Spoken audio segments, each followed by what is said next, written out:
Delhi prime आप देख रहे हैं। दिल्ली में बिगड़ते कोरोना हालात को देखते हुए दिल्ली सरकार ने केंद्र सरकार से मदद मांगी है। दिल्ली के मुख्यमंत्री अरविंद केजरीवाल ने केंद्र सरकार से मांग की है कि केंद्र सरकार के 10,000 बेड्स हैं, उसका 50% बेड इस वक्त दिल्ली सरकार को दे दिए जाएं। इसके साथ ही मुख्यमंत्री ने अस्पतालों में बेड्स की जानकारी के बनाए गए ऐप पर सही जानकारी देने के लिए भी कहा है, जिससे मरीज एक अस्पताल से दूसरे अस्पताल में न भटके।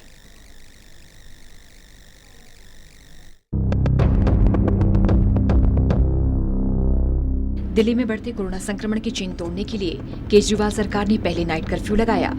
जब उससे भी हालात नहीं सुधरे तो दिल्ली सरकार ने वीकेंड कर्फ्यू इस उम्मीद से लगाने का ऐलान किया होगा कि शायद ये कोरोना संक्रमण की चेन तोड़ने में कामयाब होगा।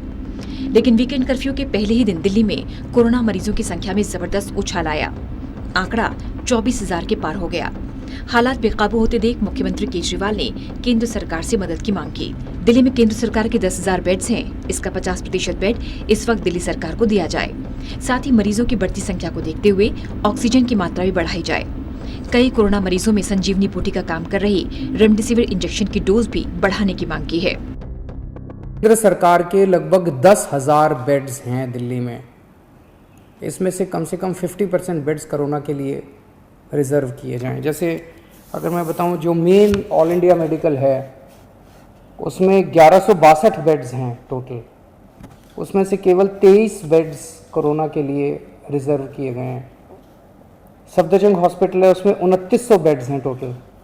उसमें से केवल 204 बेड्स कोरोना के लिए रिजर्व किए गए हैं। तो मेरा एक उनसे निवेदन था कि कम से कम 50% बेड्स कोरोना के लिए अगर रिज़र्व किए जाएं तो एकदम से 3-4 हज़ार बेड्स एक्स्ट्रा कोरोना के मरीज़ों को मिल सकते हैं और उसी तरह से आईसीयू के अंदर भी बेड्स दिए जाएं।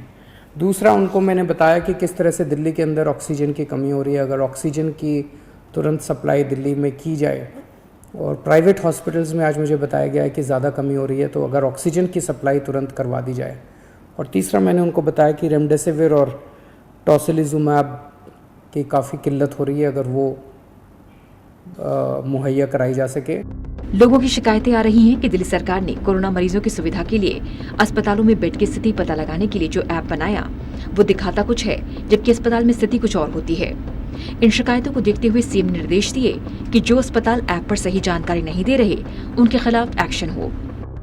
एक ऐप है दिल्ली सरकार का, उस ऐप में आपको रियल टाइम बेसिस पे पता चलता है कि किस अस्पताल के अंदर कितने बेड भरे हुए हैं, कितने बेड कोरोना के खाली हैं, कितने आईसीयू बेड हैं, कितने खाली हैं, कितने भरे हुए हैं। रियल टाइम बेसिस के ऊपर इस ऐप पे आप देख सकते हो। और ये ऐप हम नहीं चलाते, हर हॉस्पिटल को हमने पासवर्ड दिया हुआ है, वो हॉस्पिटल वाले खुद उसमें डेटा भरते हैं।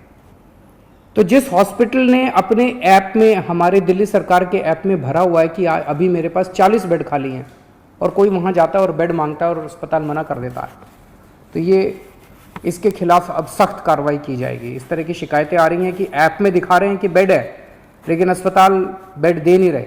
वहाँ जाते हैं तो कहते हैं बेड खाली नहीं है। ऐसे अस्पतालों के खिलाफ जो गलत जानकारी भर रहे हैं, जो फ़ोन पे ठीक जानकारी नहीं दे रहे हैं, और ऐप में होते हुए भी अगर वो मरीज को बेड नहीं देते हैं, ऐसे अस्पतालों के खिलाफ अब सख्त। दिल्ली में कोरोना टेस्टिंग पर भी सवाल खड़े हो रहे हैं। आरटीपीसीआर टेस्ट करवाने के बाद 24 घंटे के बजाय 3 से 5 दिन में रिपोर्ट आ रही है। इसको देखते हुए सीएम ने जिले के सभी डीएम्स को निर्देश दिए हैं कि जो लैब जरूरत से ज्यादा सैंपल ले रही है और रिपोर्ट वक्त पर नहीं दे रही, उसके खिलाफ सख्त एक्शन हो। शिकायत ये आ रही है, और ये सही भी है, कि टेस्ट्स में अचानक दिल्ली के अंदर, दिल्ली देश में अकेला शहर था जहाँ 24 घंटे में टेस्ट के रिजल्ट आया करते थे। पिछले कुछ दिनों से 3-3, 4-4 दिन लग रहे हैं टेस्ट्स में। ये शिकायतें आ रही हैं, और उसका कारण ये है कि कुछ लैब्स ने अपनी कैपेसिटी से ज़्यादा सैंपल उठाने चालू कर दिए हैं। उनकी कैपेसिटी मान लीजिए 5,000 की है दिन की, वो 10,000 ले लेते हैं, 15,000 सैंपल डेली ले लेते हैं, और वो एक देने सैंपल का रिजल्ट देने में उनको 3-3, 4-4 दिन लग जाते हैं। इससे नुकसान आप समझिए कि एक सीरियस मरीज, उसने आज सैंपल दिया, उसका रिजल्ट अगर 3 दिन बाद आएगा, 3 दिन के अंदर तो उस व्यक्ति की मौत भी हो सकती है। तो उनकी ज़िंदगी के साथ खेल रहे हैं। ऐसी लैब्स के खिलाफ सख्त कार्रवाई की जाएगी। जो अब दिल्ली में कोरोना बेकाबू होने के बाद सरकार एक्शन में है, लेकिन सवाल इस बात का है कि इस दौरान जो अपनों को हमेशा हमेशा के लिए खो रहे हैं, उसका जिम्मेदार कौन? टोटल न्यूज के लिए अनिल कुमार सिंह की रिपोर्ट।